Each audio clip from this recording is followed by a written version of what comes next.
This video is going to be called Birthing Pod Peak of Magic the Gathering Card Design, both as a clickbait title and also because I do believe it's impartially true. The video will be broken down into 5 different sections, the first of which is the introduction to Phyrexians and New Phyrexia, because to understand Birthing Pod and why the card is important, or why it even existed, you have to understand that it came from the set New Phyrexia. Phyrexians are the bad guys in all of Magic's lore. There are others who are mighty and terrifyingly powerful, but none have the reach and raw potential like the Phyrexians do. They are organic, metallic monstrosities of flesh grinding between gears to stay alive and moving. Some are terrifying monsters, some are more machine than menacing. A few are even elegant and honorable, but overall, they have the ability to corrupt. They make this oil that can corrupt mechanical and organic matter and assimilate them into Phyrexian ranks. But that's basically all we need to know for now. The Phyrexians were mostly forgotten by the Magic community to be history pieces, until this block, the Scars of Mirrodin block. First, there was Scars of Mirrodin, then Mirrodin Besieged. Then, there was this battle that the community wasn't sure who was going to win. Before the third set of the block was released or announced, we were told that there was a war. After Mirrodin Besieged had come out, we were all ecstatic about new cards like Tezzeret, Agent of Bolas, Sword of Feast and Famine, Blightsteel Colossus, Hero of Bladehold, Massacre Worm, Thrun the Last Troll, Black Sun Zenith, Contested Warzone, Inkmoth Nexus, Mirran Crusader, the list can go on and on. We wanted to know who would win the battle for the currently contested Mirrodin, because Mirrodin was besieged. We didn't know, and Wizards of the Coast wasn't going to tell us. They had 2 set names at the time for the 2B third set, and at the time the names were Mirrodin Pure if the home team won, or New Phyrexia if the away team won. I guess you can figure out what happened. But before I get ahead of myself, the reason we're here is Birthing Pod. Birthing Pod was unleashed into the Magic community in 2011 with the release of New Phyrexia. It was a Marvel card design, but no one knew it yet. Mechanically, Birthing Pod wasn't anything too special at the time. I don't even remember players being very excited about this card when it came out, but little did we know, Birthing Pod would become an iconic card design for a few reasons. The first reason being the cost. Birthing Pod cost 3 in a Phyrexian green mana to get it onto the battlefield, and then cost 1 in a Phyrexian green to activate the ability. It was a green card that did green things. You used a weaker creature to fuel the Birthing Pod. It would gnaw and twist the unlucky creature you sacrificed to it. For a small infusion of either your mana or life, the Birthing Pod would turn it into a stronger creature. Mechanically, this card is out of the park. It's a Phyrexian machine that is not a monster. It does not hunt people down. For a small infusion of either your mana or life, the Birthing Pod will turn it into a stronger creature. Mechanically, this card is and was out of the park. It's a Phyrexian machine that takes life or mana and an unwilling sacrifice to create a stronger monster. The horror of being a planeswalker who has to lose life to just use this thing is exactly the feeling the design should convey and does convey. This isn't a machine intended for everyone to use. It's a Phyrexian machine intended to warp and complicate things, the official word of things becoming Phyrexian now. Its iconic art was done by an amazingly talented artist named Darkin or Mike Lynn. Along with Birthing Pod, Darkin has done iconic art for Magic for years. Some noteworthy inclusions are Hangerback Walker, Cemetery Prowler, Kolaghan's Command, Solemn Simulacrum, Kruphix, God of Horizons, Kuranos, God of Storms, Clearwater Pathway, Bloodstained Mire, Vorinclex, Monstrous Raider, Ravenous Chupacabra, Bloodghast, Sarkhan Vol, his original card, Form of Dragon, Umbrus, Fear Manifest, Ugin the Ineffable, Yarick the Desecrated, and a lot more. He has done so much art for Magic throughout its history, and I strongly recommend you check out his art if you liked anything I just showed. While its art is beautiful and is exactly what it should be, flavor-wise, putting it in your deck is a packed U sign. It's Magic's version of putting a jigsaw trap from Saw in your deck. Card design. In order to understand what this design really does, it's important to know that this was the first time we saw a design like this and was something we had never toyed with. Mechanically, this card is pretty fair on paper. It's a 4-mana green artifact that costs 2 to use its ability to upgrade a creature you already have and have already paid for. Not terribly strong, but the problem was it had Phyrexian green symbols, not green mana symbols. which means you can pay life instead of having to have the mana or color to pay for that cost, which meant two things mainly. Number one, decks of any color could play this if they just sacrificed enough life. Two, you never need to pay the Phyrexian green. That's right, you don't actually need green mana. This card actually costs 3 of any color and 2 life to cast, and 1 of any color and 2 life to use the ability. It provided a green mechanic to decks without green, and provided the ability way ahead of curve. For being the first of this type of card, it was a hell of a swing at the fences, or perhaps an oversight of how powerful lowered mana costs and abilities really are. Deck design. So once Pod was cracked, we understood how strong this design was. Players began to realize you no longer needed the normal deck limit of 4 copies per good card.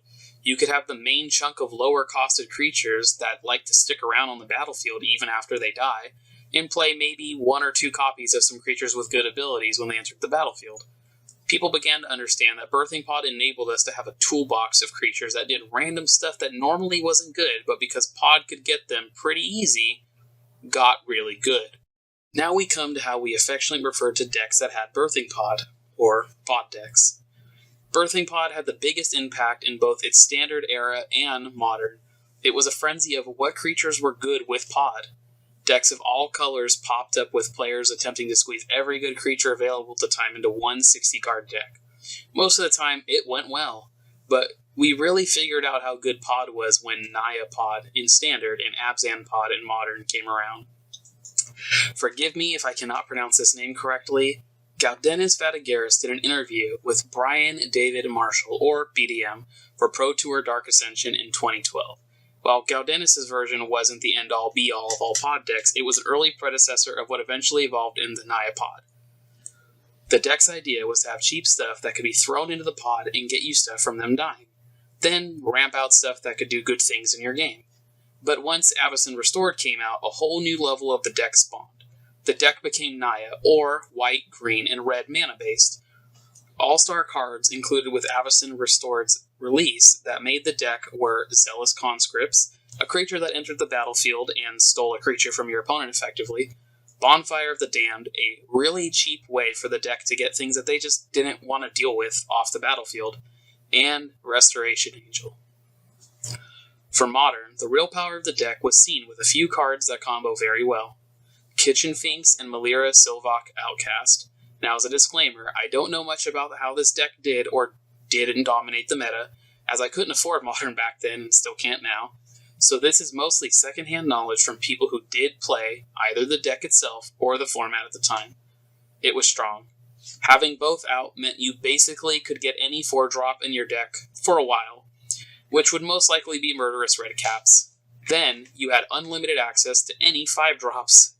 There was obviously a problem. On January 19th, 2015, we learned Birthing Pod would be banned in Modern. Most players would agree this was the right choice, as a large percentage of the decks in Modern tournaments were different builds of the Melira Pod decks. Now, this wasn't the only reason Birthing Pod was banned. Cards of this type typically restrict design space for Wizards of the Coast and R&D, because every creature has to go through the Pod test, aka, does making this new creature card make Pod too good again? So the focus stopped being on what creatures are the problem and realized that Pod was the problem. And so it was taken from us and the Modern community for a good reason. Pod 2.0, 3.0, 4.0. Just because Pod was far too good doesn't mean the ability or mechanic was. Since then, there have been a few different cards that have tried to be the next Pod.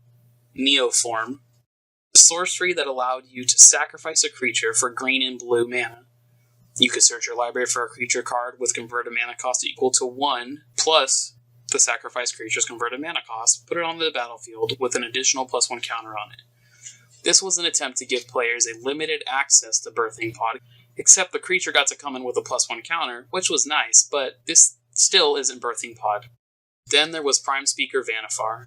For 2 and a green and a blue, you got a 2/4 legend, which was a bunch of different creature types. You tapped her to sacrifice another creature for the Birthing Pod effect. Creatures are a lot easier to remove, so this was also a miss. While fun for Commander and fun for other casual formats, this was never going to see any form of competitive play, as it cost 2 different colors of mana. This did not allow people to access cards of other colors, mainly because you had to be in green and blue to get her onto the battlefield effectively. Fire of Heroes. For 2 mana, you got an artifact that allowed you to pay 2 to tap and sacrifice a creature for the Birthing Pod effect, but the condition was it had to share a creature type with the creature you sacrificed, which again limits the availability of creatures in your deck. It is not a Birthing Pod. It is the same ability, but not as effective. In recent sets, we've gotten another look at what Birthing Pod can do, but this time on a Planeswalker, with Vivien on the hunt.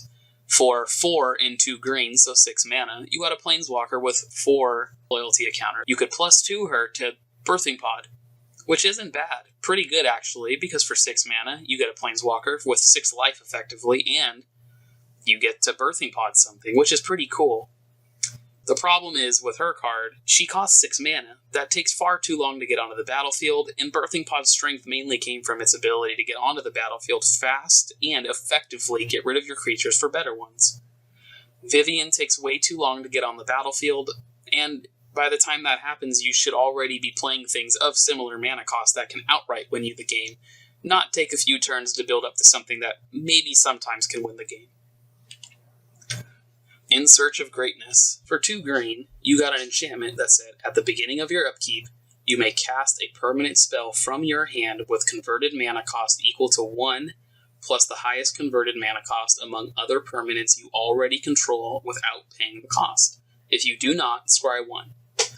This, in my opinion, was a really close version of Birthing Pod.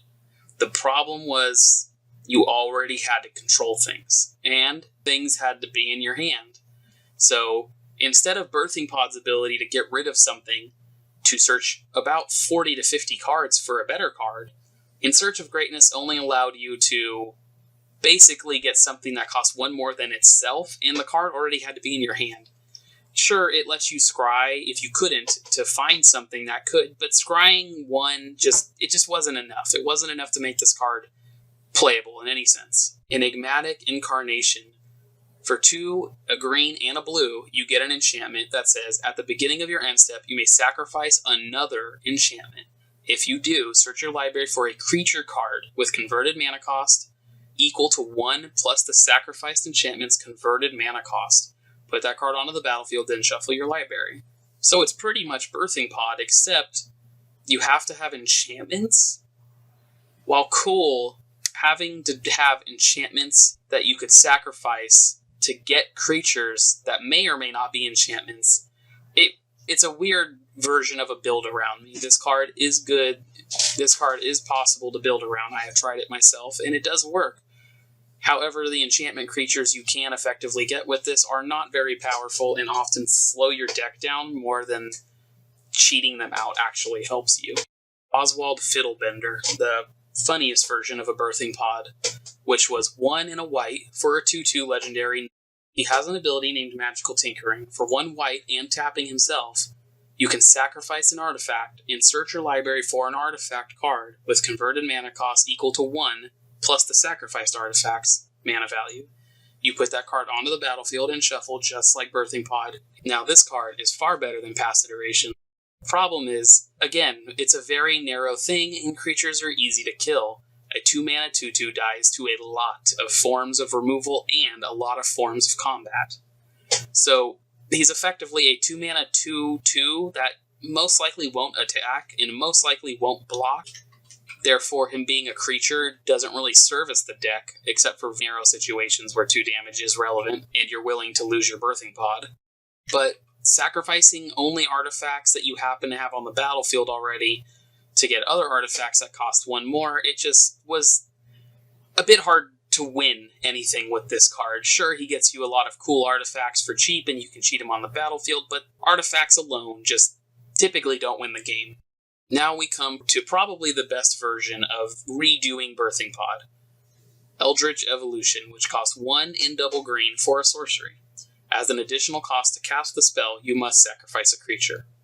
You get to search your library for a creature card with converted mana costs X or less, where X is 2, plus the sacrificed creature's converted mana cost. Then you put the card on the battlefield and you exile the sorcery, basically so that way you can't continue to use it and cheat it out. So the reason why I say this is the closest we ever got to a redesign of Birthing Pod is because it is a version of Birthing Pod's ability that is fair and could use a little bit of a power bump. For a 3-mana sorcery, sacrificing a creature to just get something that costs 2 more, that means you have to have already played a creature, hopefully on turn 2. You Eldritch Evolution it on turn 3 to get a 4-drop, which is okay. For 3 mana, being able to get a 4-drop is alright. But if the creature you're sacrificing doesn't have a great way to come back to the battlefield by itself for free, and the creature you're getting doesn't have some pretty good effects, I don't think this is the card we want for Birthing Pod.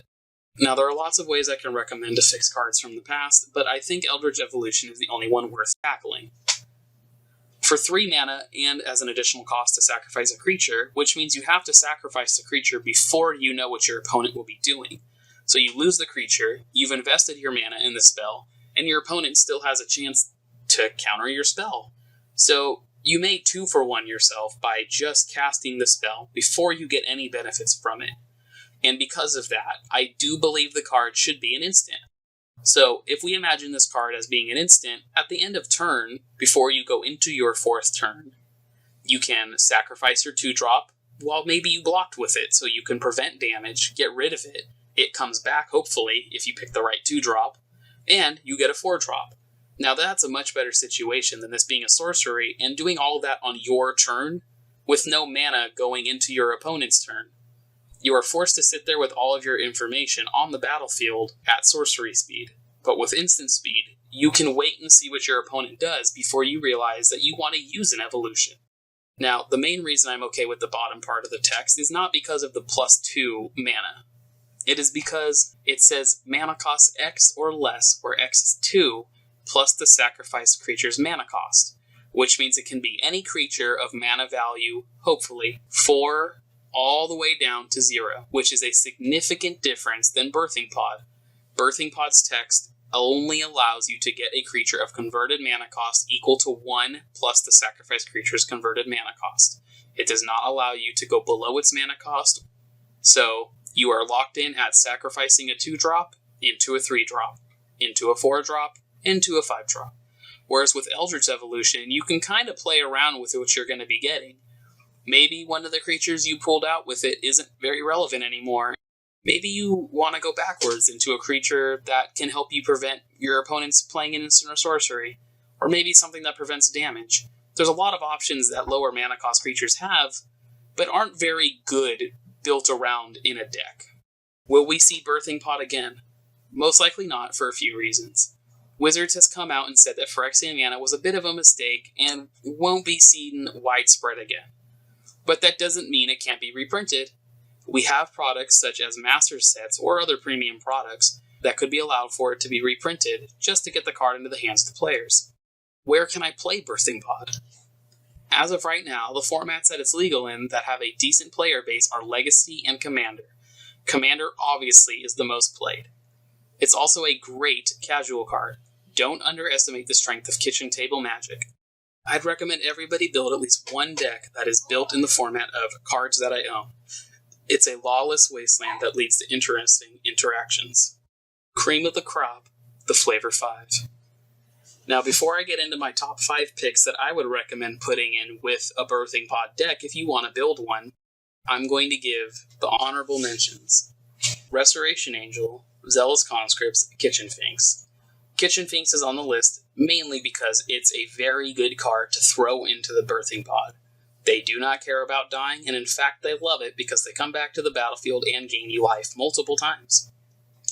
Zealous Conscripts is a human that comes into the battlefield right after your Restoration Angel and steals other people's creatures to win the game. And Restoration Angel. It enters the battlefield and can blink another thing, which means if you had a Kitchen Finks that you sacrificed and you got a Restoration Angel, you can blink the Kitchen Finks and it no longer has a -1/-1 counter on it from the Persist ability, and you can sacrifice it again. Number 5 is the whole Titan cycle. Now, any of these cards are good, mainly because being able to pod them out onto the battlefield often changes the game, no matter which one you're picking. getting a Grave Titan onto the battlefield for 1 mana is pretty good if you only had to sacrifice a Zealous Conscripts, or maybe the creature you stole with it. Being able to get 2/2/2 zombies and a 6/6, that's a lot of power all in one turn. Now, even if you pick the worst of the Titan cycle, Frost Titan, its ability to enter the battlefield and lock something down for 2 turns, and the ability to do that every turn with attacking, is also still pretty good. Getting Sun Titan gets you back any 3-drop, maybe a Kitchen Finks, back onto the battlefield, also good. Inferno Titan deals 3 damage when it enters and when it attacks, so you can start killing your opponent faster or the creatures they have. And the most powerful of the Titans, Primeval Titan. If you put the right lands in your deck, this guy can get you a lot of things onto the battlefield to start winning the game really fast.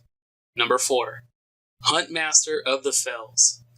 Now, Huntmaster of the Fells was a fan favorite at the time to include in any Naya deck, or really any deck that had a Birthing Pod in it, mainly because it was a good card to get. It was a 4-mana, 2/2 human that entered the battlefield, got you a wolf, and some life. Then, heaven forbid your opponent let it flip. If it went to the backside, the Ravager of the Fells would ultimately just kind of start to win the game. Number 3, Voice of Resurgence. Also a popular card at the time, and was included with a lot of different kinds of pod decks. Voice of Resurgence was a 2-mana 2/2 that didn't like your opponents casting things, but whenever they did, you would get other guys, and sacrificing it would allow you to get tokens that stuck around. So you could sacrifice a Voice of Resurgence to get a Kitchen Finks, and you would still have an elemental left behind. Number 2, Thragtusk or Siege Rhino. Any of these Beasts of Burden are going to be great choices for a Birthing Pod deck. Thragtusk is a very popular choice, mainly because Thragtusk entering the battlefield gets you life, and when he leaves, whether you sacrifice him or your opponent kills him, you get a 3/3. Siege Rhino entering the battlefield drains your opponent for 3 life, and you gain that life. That means you get a 4-mana 4/5 with Trample, your opponent loses 3, and you gain 3, all for, hopefully, only 1 mana with a Birthing Pod activation. And my number 1 all-time choice in the Flavor 5 for Birthing Pod is going to be Solemn Simulacrum, or affectionately referred to as Arnold. All of my friends that played had an ongoing joke that Arnold Schwarzenegger looked more like the art than the person that the art was actually based around.